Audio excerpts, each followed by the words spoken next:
we're back. Nah, kita kembali lagi nih buat ngobrol-ngobrol sama Revan mengenai mengenai perjalanannya menjadi seorang leader ya dan ketua MPK. Dan role model, kalau role model Revan sendiri sebagai pemimpin itu siapa? Atau adakah yang ditiru, yang Revan tiru? Cara kepemimpinannya? Kalau untuk sekarang lebih tertarik ke Bu Shirley Laus sih Kak. Oh iya, betul. Padahal suka nonton konten-kontennya. Iya Kak. Dia tuh lucu gitu tapi tegas ya. Iya Kak, betul Kak. Dan itu yang Revan mau bangun, kayak Revan bisa merangkul semuanya dengan hangat, tapi Betul, juga Kak. tetap tegas dalam mengambil keputusan seperti itu ya. Dan Revan kan sudah dari SD nih sampai SMA sudah belajar atau sudah terjun nih menjadi ikut masuk ke dalam leadership ini. Menurut Revan sendiri pelajaran apa yang bisa menambah rasa membangun kepemimpinan itu sendiri, atau pelajaran yang paling Revan suka yang relate dengan gimana caranya menjadi seorang pemimpin? Pelajaran dalam konteks Pelajaran dalam konteks sekolah. Pelajaran hidup juga boleh. Kalau untuk pelajaran, Apakah pelajaran sejarah? Karena mungkin ada sosok-sosok sejarawan yang kamu suka cara kepemimpinannya. kalau dari pelajaran kayaknya betul Kak, sejarah Kak. Sejarah. Karena di dalam sejarah kan banyak tuh disebut-sebutkan tokoh kepemimpinan, bagaimana cara mereka memimpin. Saya kalau pelajaran sejarah biasanya suka baca sih Kak, biografi singkat tentang kepemimpinan itu Kak. Berarti memang kamu suka banget ya dengan cara kepemimpinan ini. Iya Kak. Tapi kalau role model tadi Shirley itu, Iya, Kak. Ibu Shirley. Ibu Shirley itu, wah keren banget nih.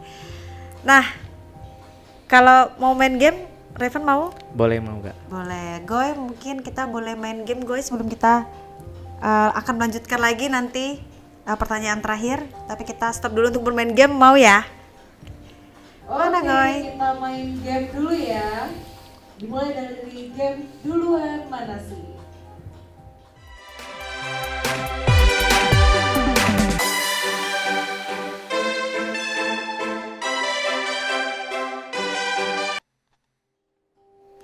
Oke, kita menunggu nih gamenya muncul dari Goy bernama Herlinda. Oke, dan ini dia, kita akan main game duluan mana sih? Ini atau itu. Udah tahu belum ini cara mainnya gimana? Sudah tahu Revan ya? Revan ternyata sering nonton podcast kita loh, jadi dia tahu cara bermainnya. Oke, berarti kalau tahu kita tampung nanti poin siapa yang paling tinggi. Langsung aja kita ke pertanyaan pertama. Nah, duluan mana sih? Kasur atau selimut? Silakan, boleh sama, boleh beda jawabannya. Selimut menurut aku, karena dulu orang bisa tidur di mana aja, tapi sudah pasti akan berselimut. Kalau saya Kita boleh rival ya, tapi kita boleh jadi kelompok juga nih. selimut juga lah Kak. Selimut juga. Oke, kita sama-sama, tapi kita rival atau kelompok nih? Rival aja Kak. kompetitif rival aja lah Kak. Oke, kita sama-sama selimut ya. Tapi kalau menurut Rehan kenapa kok selimut? Karena dari bahan selimut itu baru dari bahannya selimut tuh baru ditemukan kasur sih Kak. Oh, make sense. Mungkin kalau aku karena orang zaman dulu kan kayaknya bisa tidur di mana aja ya. Tapi selimut akan melindungi dari dinginnya malam. Oke, berarti skip ya. Dua-duanya selimut. Kita lihat jawabannya. Betul sekali. Tepuk tangan yang meriah. Yeay. Nah, fun fact-nya selimut ini dulu itu berasal dari kulit hewan yang sudah dipakai sejak zaman purba ratusan ribu tahun loh.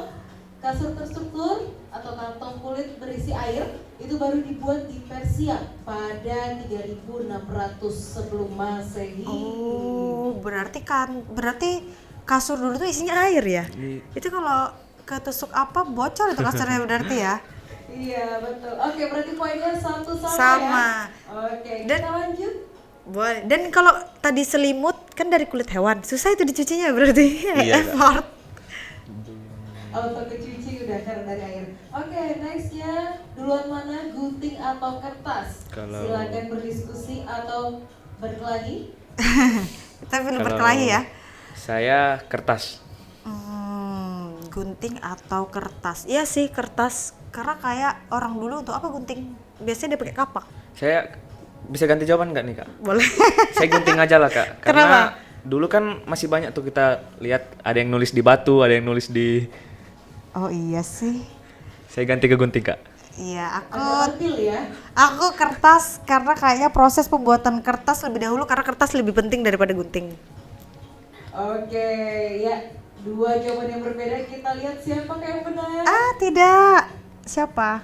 Wih. Oh, gunting. Ternyata Revan benar. Fun fact-nya, gunting sudah diciptakan di Mesir kuno sejak 1500 sebelum Masehi. Sementara kertas serta tumbuhan baru ditemukan di Cina pada 105 Masehi, sekitar 1600 tahun setelah gunting ada di dunia. Oh, jauh juga ya ini jaraknya antara gunting dan kertas. Tadi betul ya, mungkin karena orang masih di batu, Iya kak, di batu, di, di kayu. di kayu. Wah, bahaya ini, berarti udah 2-1 ya poinnya Iya. ya. 2 untuk Revan dan 1 untuk Risma. Next. Aku akan mengejarmu, Raivan. Oke, duluan mana? Sabun atau sampo? Ini duluan mana ada di dunia ya, bukan duluan mana yang dipakai di tubuh. Oh iya, Oh, sabun. Karena sabun tuh bisa dipakai untuk apapun. kayaknya duluan Sabun. sabun, sampo. Masih berusaha Aku beda kayaknya ini. iya, aku ini ya sudah kunci jawaban sabun. Saya sampo lah kak. Oh, Karena- tetap nggak mau sama ya? Oke, saling beda ya jawabannya. ya. Karena apa? Tadi- Ini terlihat nih. Tadi Revan udah mau bilang karena apa tuh? Karena kayaknya kalau zaman dulu orang nggak terlalu mentingin buat kulit ya, lebih mentingin ke rambut, kepala. Oh, oke, make sense, betul. Oke, logikanya berjalan sekali nih ketua MPK ini. Oke, kita lihat jawabannya. 3, 2, 1. Woi. Sabun. Wah, 2 sama. Tepuk tangan dulu. Kita agak sengit ya. Singit kak. Oke, fun fact-nya ini, tahu nggak kalau formula sabun dari lemak hewan sudah diproduksi sejak zaman Babilonia kuno. Nah, sedangkan sampo cair modern ini khusus rambut baru diciptakan pada tahun 1927. Berarti sampo baru banget ya? Baru banget nggak tuh 1927 orang baru pakai sampo. Berarti Iya. dulu orang rambutnya lepek gitu ya berarti ya? Karena sabun untuk dipakai di rambut. Oke. Sip ya. 2 sama poinnya. Masih ada satu lagi pertanyaan. Duluan mana sih? Saku atau kancing? Menarik Duluan nih. Kancing. Duluan kancing. Iya sih, kayaknya ya boleh kita rival aku saku lah. Karena menurutmu kenapa tuh kancing? Kan dulu bisa aja pakai resleting. Kayaknya kalau resleting terlalu modern sih kak. Betul sih. Saku karena orang zaman dulu pasti membawa alat senjata nggak sih? Ya aku saku lah ya. Oke. Oke, Oke. Kita sudah? kunci. Dikit. keep. Jawabannya adalah kancing. Wah, aku baru pertama kali kalah loh Revan. Aku kalah melawan Revan. Baru pertama kalah. Nah, ini fun fact-nya, kancing kerak sudah jadi hiasan baju di lembah Indus sejak 2000 sebelum Masehi. Sedangkan kantong saku yang dijahit menyatu di dalam baju baru jadi tren mode pada akhir abad ke-17. Jadi poinnya 3-2. 3-2. Iya. Wah, 3 untuk siapa? 3 untuk Untuk- aku. Enggak lah, 3 untuk Revan, untuk 3 untuk saya. Revan. Oke, 3 untuk Revan, 2 untuk host cantik kita. Next, ternyata masih ada satu nih, Oh, masih ada poin satu. untuk Oke. mengejar. Oke, next. Duluan mana sih? Sumpit atau garpu? Silakan. Saya sumpit. Karena kalau garpu betul terlalu modern ya, Iya, karena agak susah. Apalagi kalau misalnya zaman dulu terbuatnya dari kayu atau batu. Susah banget, ya kan? Gimana dia mau memahat? Betul kak. Itu satu-satu. kita Oke. sumpit. Dua-duanya supir. Mm-mm. Deal. Deal. Masih ada waktu untuk Kalau berubah. kalau benar pun berarti Revan tetap yang menang. Oke, kita lihat jawabannya. Wih. Bagus sekali Wih. dua-duanya. Nah, fun fact-nya, sumpit perunggu untuk memasak dan makan sudah digunakan di Tiongkok sejak dinasti Shang pada 1200 sebelum Masehi. Di sisi lain, garpu besi individu baru diperkenalkan dan dipakai di meja makan Eropa pada abad ke-11. Wah, selamat kepada kedua pemain. Berarti karena Revan suka pelajaran sejarah ya, berarti Iya, tahu Kak. ya sejarah-sejarah tadi. Dan boleh tadi ada lagi nggak game tebak film? Wah, sebenarnya masih ada game, cuman kita sudah sangat minim waktu Oh, ini. nggak kerasa ya berarti Iya. Revan ternyata karena kita dari tadi asik banget juga Betul, Kak. ngobrolnya. Dan ada pertanyaan sebelum kita tutup acara ini. Kalau pertanyaan nggak ada sih kak. Aman Pertanyaan dari saya. aman ya dari Revan ya. Ini aku ada lagi pertanyaan nih. Boleh. 2 pertanyaan untuk Revan. Ekspektasi Revan buat rangkaian training ke depannya apa dan ada target khusus yang pengen dibawa pulang nggak? Kalau ekspektasi khusus dari temanya sendiri tadi tentang empati ya kak. Nah saya maunya nanti setelah saya pulang dari sana saya lebih menonjol kepemimpinan ke empati saya kak. Dan itulah legacy yang kamu akan berikan kepada adik-adik kelas ya. Betul, Kak. Tadi. Apakah nanti setelah kamu pulang dari program ini kamu akan membuka diklat? Mungkin? Belum kepikiran Oh, sih belum kak. kepikiran. Biar bisa turunkan ke adik-adik yang lain. Dan ini terakhir nih, kita ada namanya 1 menit tanpa jeda. Rehan bisa titip pesan buat teman-teman di usia Rehan di luar sana yang kadang masih mager atau ragu buat ikut kegiatan luar sekolah kayak gini, dan pesan Rehan untuk teman-teman yang seperti itu seperti apa? Boleh ngomong di kamera sebelah sini.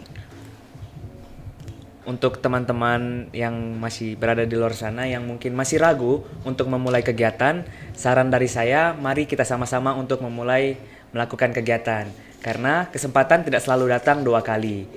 Jangan tunggu waktu untuk mencoba sesuatu hal, mari mencoba dari sekarang, mana tahu apa yang kalian lakukan hari ini akan berdampak besar di kemudian hari. Oh gitu. Berarti kalau ada kesempatan apapun diambil aja. Betul, Kak. Kayak Revan tadi ngelihat kesempatan dari grup WhatsApp itu langsung gas Betul, aja Kak. selama itu positif ya. Betul. Tadi. Nah, terima kasih Oke, Kak. Rehan Sama-sama, karena Kak. sudah mau datang nih, mau main di Prismatik kali ini. Dan buat teman-teman di rumah yang suka sama acara Prismatik, kita bisa ketemu lagi setiap hari Selasa pukul 17.00 WITA hanya di TVRI Kaltara. Bye bye. Kita bye-bye Rehan. Bye bye. Bye-bye. Buat teman-teman di rumah.